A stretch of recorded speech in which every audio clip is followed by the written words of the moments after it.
I'm Yashmengi. And I'm Stan Schmengi. And we are the Happy Wanderers.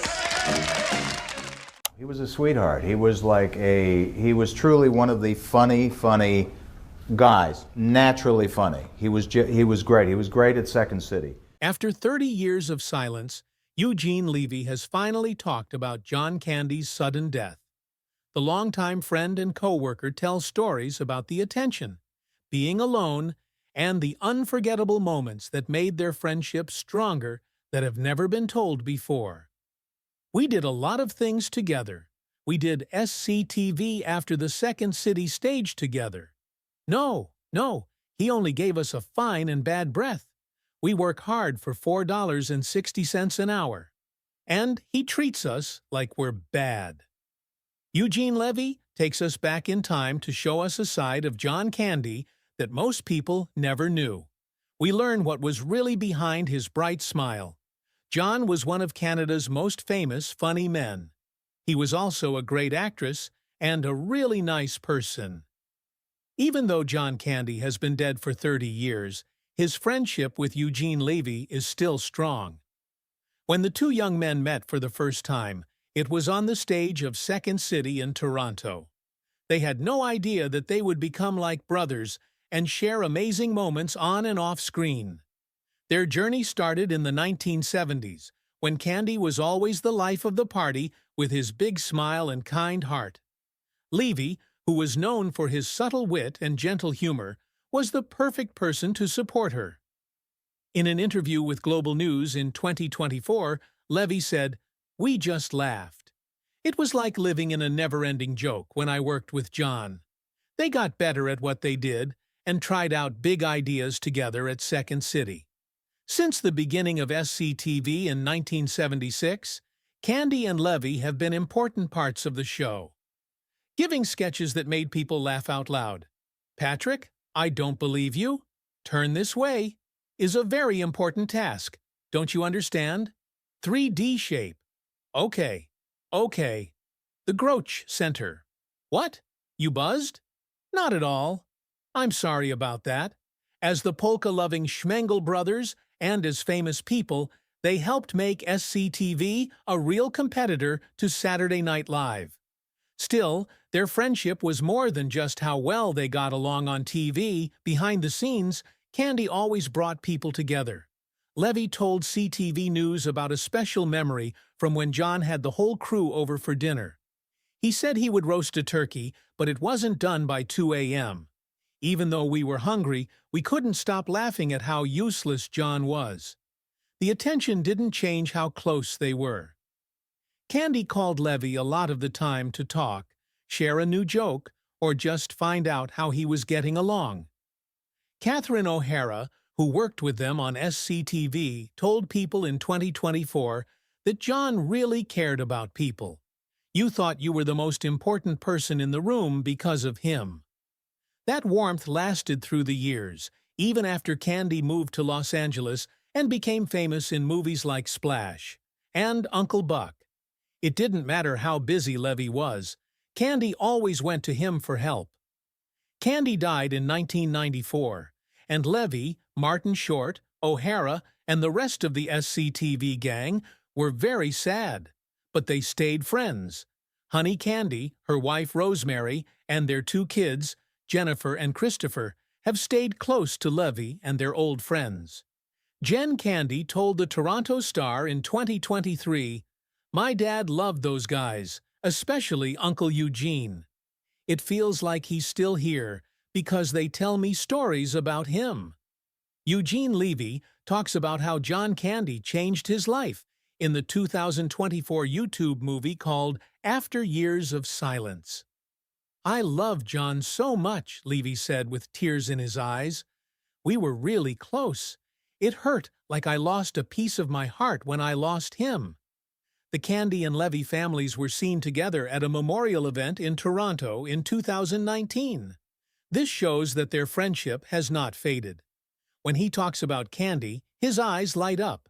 In 2024, Levy said that John never really left. "He's still with us in our memories and in the laughs we share. The ideal pair for the big screen." After SCTV stopped, John Candy and Eugene Levy kept making people laugh in movies, where their chemistry became legendary.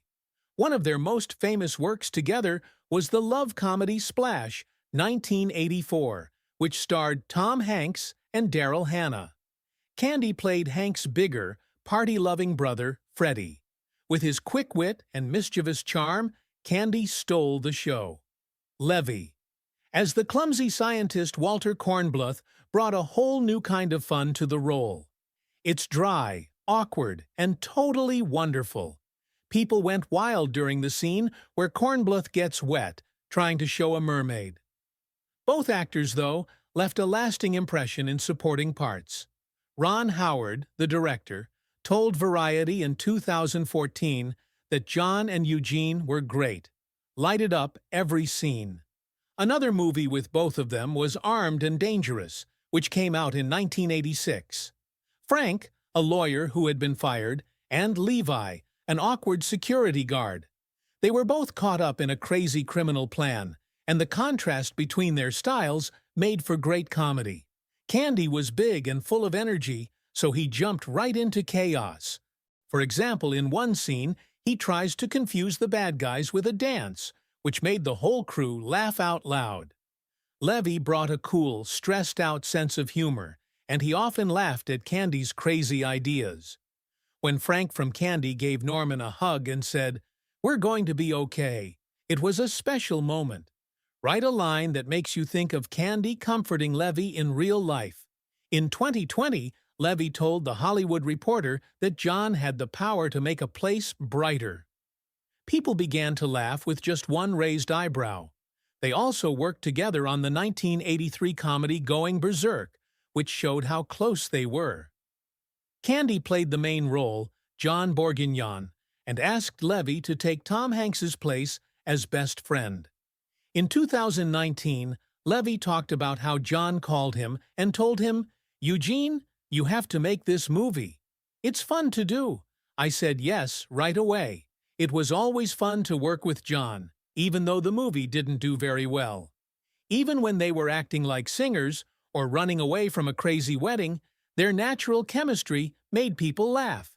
When Levy directed Once Upon a Crime, they worked together the most. 1992, and chose Candy to play the lead, a guy in Europe who is involved in a strange case. Candy performed in a funny and honest way. In one scene, he tries to explain something complicated in bad English, which made the crew laugh so hard they were crying. Levy said in a 2024 YouTube video that he picked John because no one else was as honest as him. He was not pretending, he was living the part. There was some great acting in this movie, even though it wasn't a gem. Levy had a small but charming part in it. It wasn't just skill that made Candy and Levy's magic work. They also had a deep knowledge of it. Candy brought life and pushed the edges of what was funny. With his cunning, Levy kept things in check. Levy told CTV News in 2025 that John could make you laugh and feel what the character was feeling. When both men smiled at the end of Armed and Dangerous, it felt like a warning that they weren't just co-stars, but real partners. That link led to times that will never go away, and people still smile when they think of this famous pair. A skill that lasts. John Candy was not only a funny man, he was a great actress who had a special way of making people feel things. Eugene Levy always thought that talent was great and that it never got the credit it earned. In the 1987 book Planes, Trains, and Automobiles, Candy played Del Griffith, a happy but lonely salesman of shower curtain rings who goes on a rough trip with Steve Martin's character. That part was a turning point in Candy's career. He was able to perfectly mix fun and sadness. In the airport speech scene, Del talks about his life as a homeless person without a family. He hides his pain behind happy stories, and the whole set went silent. Levy told The Hollywood Reporter in 2025 that he saw John do that scene and thought, "He's not just a comedian, he's an artist." Later, Director John Hughes said that the scene made Steve Martin cry, which is a very rare thing for him to do in his career. Candy had made a scruffy uncle into a sign of family love by the time Uncle Buck, 1989, came out. The person named Buck Russell, awkward and carefree, won people's hearts with his awkward but important movements. In a scene that will stick with you, Buck uses a snow shovel to flip a huge pancake for his nephew's birthday. It was both funny and sweet.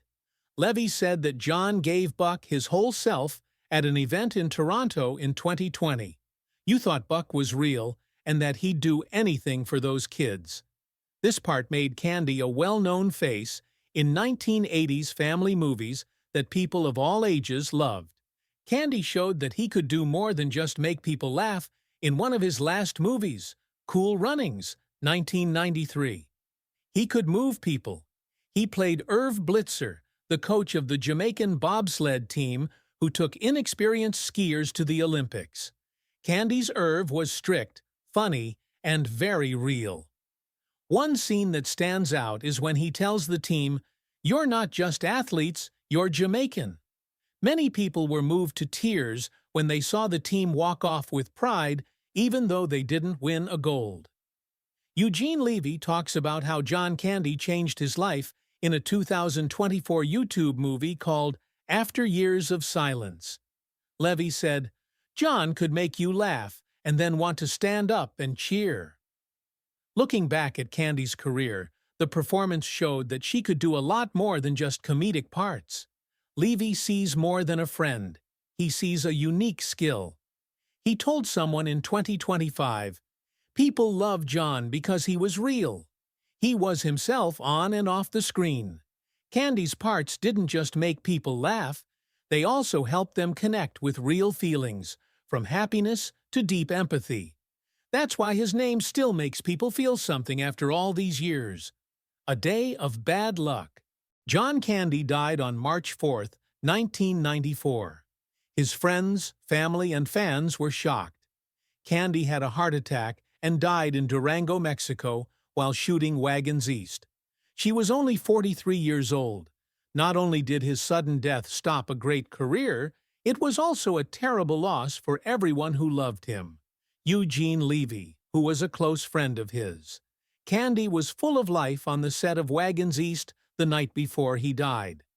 In his typical style, he had just finished a hilarious scene that made everyone in the group laugh out loud. Later, he called another actor, Richard Lewis, and told him about the scene with great excitement. They talked about going back to Toronto. Lewis told People in 2024 that John told him, "You're going to love this scene. It's really funny. I was shocked when he was gone in just a few hours." Around 4 a.m. in his hotel room, Candy was discovered. His heart had stopped beating. The news spread quickly and made everyone in the entertainment business sad.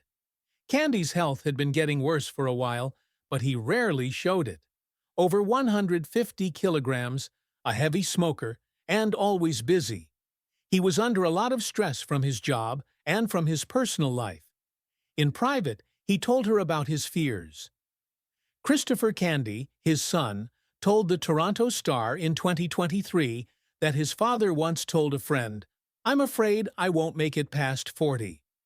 Heart problems ran in Candy's family, so the risk was always there. But he kept pushing himself to make other people laugh, putting their happiness ahead of his own health. Eugene Levy was shocked when he heard that Candy had died. Levy told SCTV News that he got the call early in the morning. "I was speechless and couldn't believe what I was seeing. I thought John would call me back over and over." Levy, Catherine O'Hara, and Martin Short, who were all on SCTV with Levy, always felt like they had lost something too big to describe. Richard Lewis, a 2024 Variety story, says that the actor, who had just talked to Candy hours before, became depressed and stopped acting for a year. John was the nicest guy Lewis had ever met. He was like the light that I lost. Candy's family was very sad.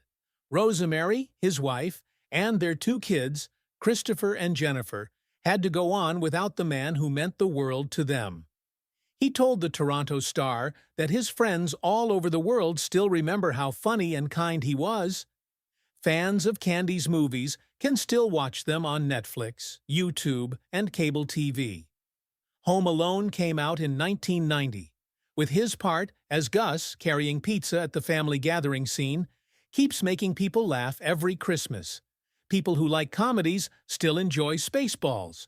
1987. With Candy's silly lines, which Barf used over and over, The Great Outdoors, 1988, in which Candy fights a bear, is still remembered by millions of kids. Fans called him the man who made good movies into classics in a 2024 Reddit post. When Candy was on stage, whether he was the star or a supporting character, he always made people feel better, like seeing an old friend again. Candy's family knows how much people still love him. Jen Candy, his daughter, told the Toronto Star in 2023, "My dad is still alive in his movies. I know he's still here every time someone laughs because of him." Fans often send Jennifer, who is now an actress and producer, messages about how her dad's acts helped them get through hard times. Christopher, his son, also showed joy. "Dad did more than just act. I got ideas from him." In an interview with Global News in 2024, he said that these words show how Candy changed people's lives as an entertainer and as a bright light. His memory lives on through a number of tribute projects. Jennifer Candy is co-producing a documentary about his life and work, which is currently being made and will come out in 2026, according to a 2025 Variety report. In Toronto, fans have been campaigning for a statue to be put up at Canada's Walk of Fame, where Candy was honored in 1998. Fans still leave flowers and letters at his star every year on the date of his death to show their sadness. In 2024, a picture of a card that said "Thank you, John" was shared on X for making our lives better. Dream not finished. In his last days, John Candy was working on a touching movie project called The Magic Hour. Eugene Levy recently told fans this secret, which moved many people deeply. This wasn't just a love story movie. Because he was himself, Candy always wanted to tell a story that made people feel something, but that dream never came true. The Magic Hour shows how artistic Candy was, and his family and friends are now working to keep his memory alive. The story was about a middle-aged man in a small town who was looking for love after being alone for years. "I wrote the story with the idea that I would star in it myself, bringing the same warm humor that made his roles in Uncle Buck and Cool Runnings stand out." Levy told SCTV News that John wanted the movie to make people laugh and cry. Candy wrote the first draft of the story right before making Wagons East in 1993. He even asked Levy to play the best friend of the main character, a part that was written to fit Levy's sensitive comedic style. Levy remembered, and his voice got passionate. "John called me and told me, 'Stephen, this is your role. We are going to have a great time.'" Candy also tried to get in touch with Daryl Hannah, his Splash co-star, to talk about the female lead, a strong but hurt woman who helps his character find purpose in life again. Hannah said in a 2024 People story that John was so excited. He wished for The Magic Hour to be a story of hope and finding light in the dark. Candy had planned for his company, Frostback's Productions, to help make the movie, and had started looking for a director. He had to put the idea on hold because Wagons East filming was so busy. He died in March 1994, and The Magic Hour script was put away. It became a dream that was never finished. Jennifer Candy, Candy's daughter, recently said she really wanted to bring back The Magic Hour as an honor to her father. She told the 2024 Toronto Star that she wrote this story with a lot of love. "I want to finish it for his friends as well as for him." She is now working on the script with producers so that Candy's story can finally be made into a movie. Levy agrees with the idea and says, If the magic hour is made, it will be John's last gift to us. Many people are still touched by John Candy's smile and kind heart, even though he isn't here anymore. He comes back to life through Eugene Levy's memories. He is a friend, a hero, and a source of endless joy. Tonight, watch a John Candy movie. Let his laugh fill the room and tell everyone about this. Remember to like, share, and follow if you like this story. That way, you won't miss the next time I post something. You helped us remember John Candy, so thank you.